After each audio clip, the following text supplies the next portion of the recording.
बोलो। तेरी हर बात मोहब्बत में गवारा करके, दिल के बाजार में बैठे हैं खसारा करके। मैं वो दरिया हूँ कि हर बूंद भंवर है जिसकी, मैं वो दरिया हूँ कि हर बूंद भंवर है जिसकी। तुमने अच्छा ही किया मुझसे किनारा करके, तुमने अच्छा ही किया मुझसे किनारा करके। एक बात दरअसल ये अर्ज़ करनी थी कि आप लोगों को मालूम है कि मालेगांव शहर समाजवादी पार्टी के ज़िम्मेदारान की जानिब से, वर्करों की जानिब से एक इंतबा दिया गया था शहर के एक लीडर के लिए, क्योंकि उन्होंने हमारे लीडर के लिए नाजिबा कलमात का इस्तेमाल किया था और उसी के लिए हमें आयशा नगर पुलिस स्टेशन से एक नोटिस दी गई या हमें वहाँ बुलाया गया 15 दिन मुकम्मल होने पर। पीआई साहब ने हमें बुलाया, गौतम साहब ने, गौतम तायड़े साहब ने हमें बुलाया और बुला करके तमाम वर्कर्स के नाम थे वहाँ पर और उनको जो है तो समझाया गया कि आप ऐसा कदम न उठाएं जिससे शहर का लॉ एंड ऑर्डर ख़राब हो।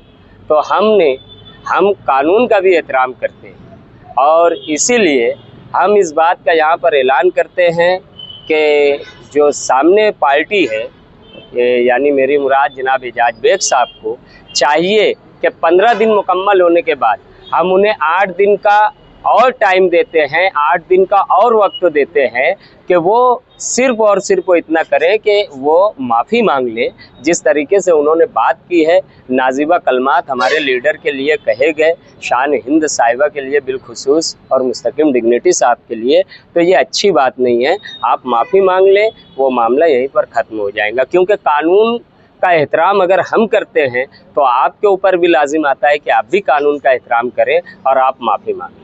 8 दिन में भी माफी नहीं मांगे तो फिर 8 दिन के बाद अगर वो माफ़ी नहीं मांगते तो फिर हमने वहाँ पर हमारे सरपरस्त सलीम गड़बड़ साहब, अनीस मिस्त्री साहब और मुस्लिम ढांडे पहलवान अबू शुएब निहाली साहब, हम और दीगर ज़िम्मेदारान, हम वहाँ पर इस बात का इंतबा दे करके आए हैं कि अगर आप हमें समझा रहे हैं तो आपकी ज़िम्मेदारी ये है कि आप उन्हें भी बुला करके समझाएं। अब वो अगर ले करके कोई सिक्योरिटी चल रहे हैं या कुछ ऐसा चल रहे हैं तो ये अच्छी बात नहीं है। ये इसका मतलब कि वो तमाशा खुद बना रहे हैं या तमाशा वो खुद बनना चाहते हैं, तो बेहतर ये है कि उनको माफ़ी मांगना चाहिए।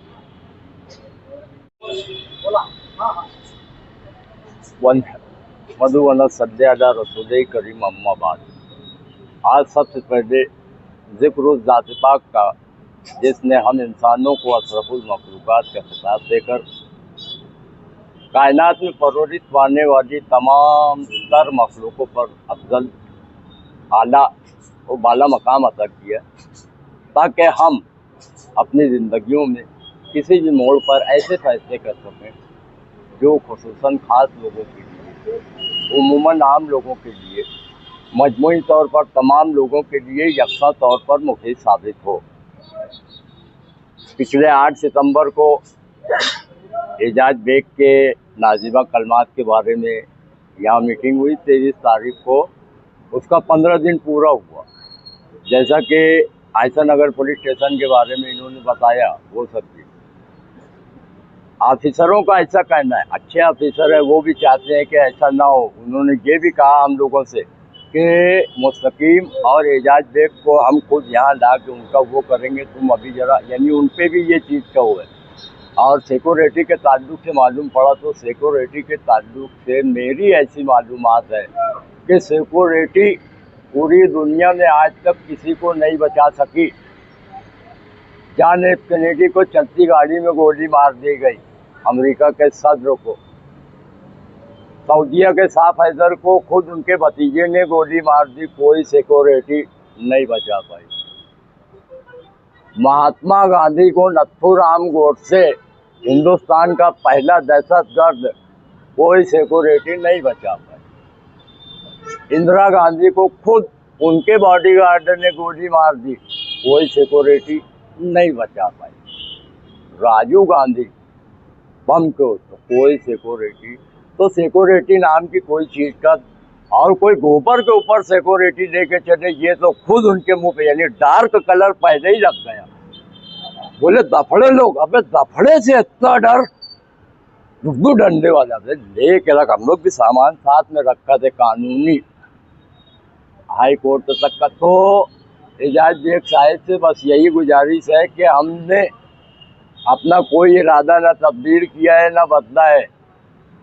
आयशा नगर पुलिस स्टेशन के पीआई की जबानी के हिसाब से हम मतलब उनसे भी मुतासिर हैं कि वो कुछ न कुछ शहर का भला चाहते हैं। तो इसलिए हम मुश्तरका 8 दिन की मोहलत और दे देते हैं एजाज बेग साहब को, चाहे वो जाके पुलिस स्टेशन में उनसे मंगवावे, मीडिया वो खुद बुलवाएंगे, चाहे कहीं अंधेरे में अल्लाह रसूल से माफ़ी मांग ले कि अंधेरे में अब उसे बचाओ। और कोई सवाल?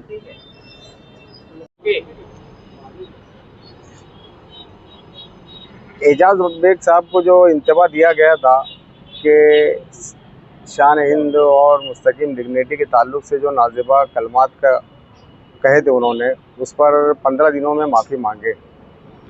15 दिन मुकम्मल होने के बाद भी उन्होंने किसी किस्म की कोई रद्दअमल सामने नहीं आया, कोई माफ़ी उफ़ी नहीं मांगी।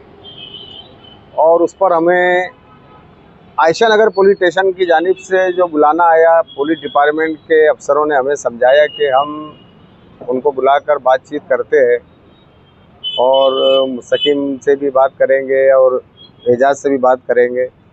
लेकिन पुलिस डिपार्टमेंट की तरफ से तो उतना नहीं हुआ। लेकिन मालेगांव शहर कांग्रेस सदर को होम गार्ड की सिक्योरिटी दी गई है।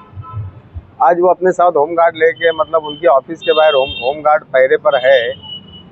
बस इतना देखे हमने तो मुस्लिम डांडे पहलवान ने जो कहा है कि हम हमारी जानिब से 8 दिन का और उनको वक्त देते हैं पुलिस के इसरार पर। उसके बाद हम हमारा जो ऐलान है वो ऐलान के मुताबिक बराबर हम अमल करेंगे और उसमें हम पीछे हटने वाले नहीं है। और उसके अलावा और भी अलग तरीके से तहरीक चलाएंगे, उसका बाकायदा परमिशन दाखिल करेंगे। वक्त पड़ा तो उसका पुतला बनाकर ट्राली के ऊपर उसके इलाकों के अंदर उसको जूते का हार पहनाएंगे, गली गली घुमाएंगे, वो सब कुछ करेंगे हम। बाकी छोड़ेंगे तो नहीं है, तहरीक से पीछे हटने वाले नहीं हैं।